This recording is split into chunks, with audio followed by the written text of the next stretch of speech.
Hey, it's Courtney Thomas, and today I want to have a conversation with you. It's a conversation that has come up pretty frequently lately with a few of my friends and colleagues and clients, and this is a conversation about dress, professional dress, and specifically how it relates to women. So I think about this a lot, and I have written about it a lot. I have done a lot of work around wardrobe and style and identity in our clothes and what that all means in my coaching as well. I've been working with a wardrobe stylist for years, and so it's something I definitely do have a lot of conversation around, and it's something that is certainly evolving. And having been so conscious of this for quite some time now, like 3, 4, 5 years, again, it gets really interesting when, basically when it comes up for other people and they're kind of just getting new experiences with this. So,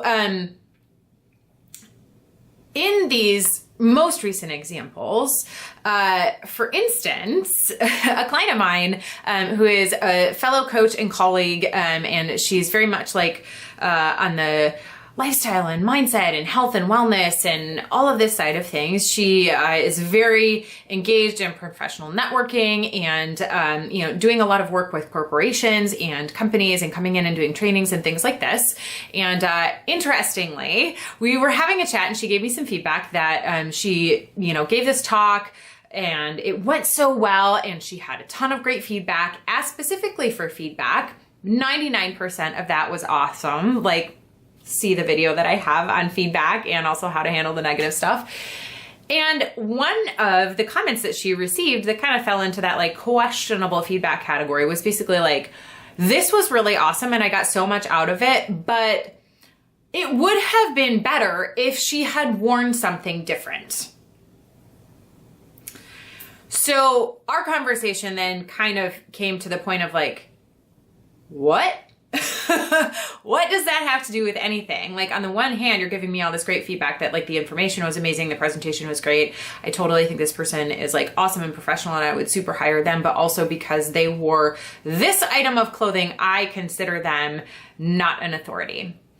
And, obviously my philosophy is like, is this a joke? Like, first of all, disregard, because obviously like this is not the majority. But second of all, yeah, okay, it's an interesting conversation. Like I get that, but there's so much more to it. And then, again, like there's so much to this conversation, right? So for someone like me, for someone like my client, this friend who went through this, like we're independent businesses, solopreneur, entrepreneur. Basically, I get to decide, right? Like I get to define what my professional dress looks like and how I want to show up to a speaking engagement, a networking event, any of these things, right? This video, Patagonia fleece, right? But because I have a very clear definition of what my brand looks like, and that very much looks like me, period, right? So historically, when I go to networking events, guess what I wear? Jeans, a sweater, leather boots. My leather jacket is in frequent rotation in a lot of things, again, with jeans, maybe with a white tank top. The last national conference that I spoke at, I wore jeans, some flats that were like a little bit more neutral, and a white tank top and a blazer with the sleeves rolled up. There's different versions of this, obviously. Other networking talks that I have done recently, jeans and a chambray shirt, showing up all in denim. Again, sweater, boots, does that affect my credibility in any of those situations? Never has once. And I think there's something to be said for setting those expectations. And again, knowing the definition of your brand and setting that expectation with people. But at the same time, it's probably true that, there have been people in the room who have thought she couldn't put on a pair of the black pants instead of jeans. And, again, I just find that really interesting because I don't discount that.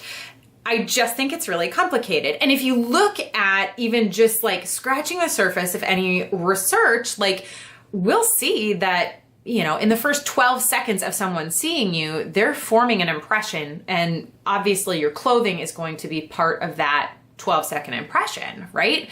But, there's a whole lot of bias that goes along with that. There's some research that shows, the more, quote unquote masculine that a woman is dressed in a quote unquote professional setting, the better that's going to bode for her looking professional. But also she can't wear a suit that's a men's cut, because that's too far. She still has to look a certain amount of feminine.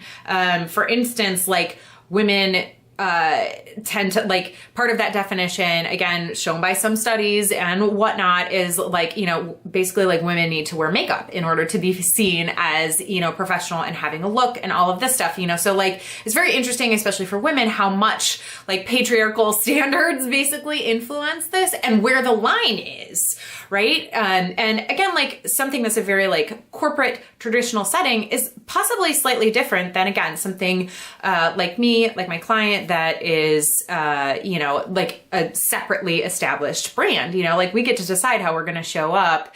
And, again, there's a lot that goes into that, right? Are you playing solely to your audience, or, are you walking in with the confidence to show up and assert your authority and your expert no matter what you're wearing? And that too is another side of this research, right? It has been shown, and there are studies out there that speak to your clothes affecting your own behavior, right? So on one side, again, it's if you dress more traditionally professional, you're going to feel that way. Great. Again, but what about defining what that is for you, So again, for me, if I show up in a suit these days, I'm probably going to be less comfortable and less confident because I don't feel like it's aligned with me and my brand and the content and, what I'm going to be delivering. But if I show up in my, leather pants and a tank top that shows off my muscles, I'm probably going to be rocking that speech, right? So it's very, very interesting. And there are a lot of things at play. Again, it came up in a totally other situation with another friend and colleague of mine who works in the bike cycling industry. And, her recent comment was in previous years, she has gone to national conferences and felt like she had to dress a certain way, which in her case was, basically look like everybody else, play down her femininity a little bit, play down her personality, so that she would be perceived to fit into the industry, to be an expert in line with those top people.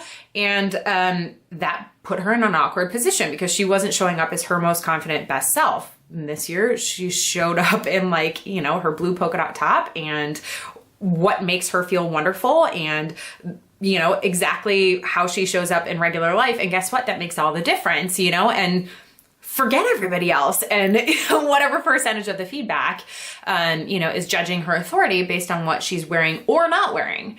And so, it's just really interesting. And, I would love to hear what your experience is on this, because I think that there are quite a few of us, again, based on some of the conversations that I've had, that have very strong opinions on both sides of things. I certainly meet people and I can understand the perspective that's no, you need to be in business professional dress, or I don't consider you an authority. But my, thought in having this conversation is but why? Can we reflect on why and where that standard is coming from and really what it means, and how it's shifting? Because again, I read a lot of stuff in this business professional world and stuff. And I just read an article a couple weeks ago that was talking about how many women in the C-suite these days, their go-to professional dress, again, is a leather moto jacket. That's very different than, a super professional black or gray suit with a white shirt, right? So, who's setting the definitions? How is it affecting us? How is it affecting our performance? In our own head, because we know what our performance is no matter what we're wearing, but, and then perception of ourselves and what's the perception of the people that, are in the room and we're showing up with and everything, and all these different settings. And I love this conversation because it's super complicated. I always say clothes are hard in a professional setting and otherwise. They're really, really hard because, again, it's something that is so visual, but at the same time, can be really much a part of who we are. So And I would love to hear any stories that you have with this. If you again, fall into this category of like business owner and you've gotten some feedback on this, or, if it's been an interview or a job experience or anything like that, I would love to hear your thoughts on this conversation, because I think it's very, very interesting. I think it's ever changing. I think fashion and definitions of gender and, changing all of that stuff, it plays a role in all of it. So I think it's really interesting. I would love to have this conversation with you.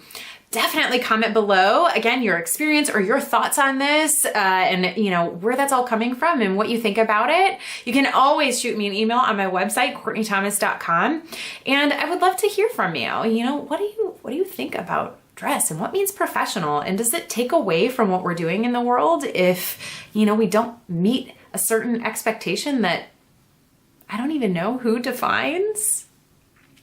I hope that this gets you thinking.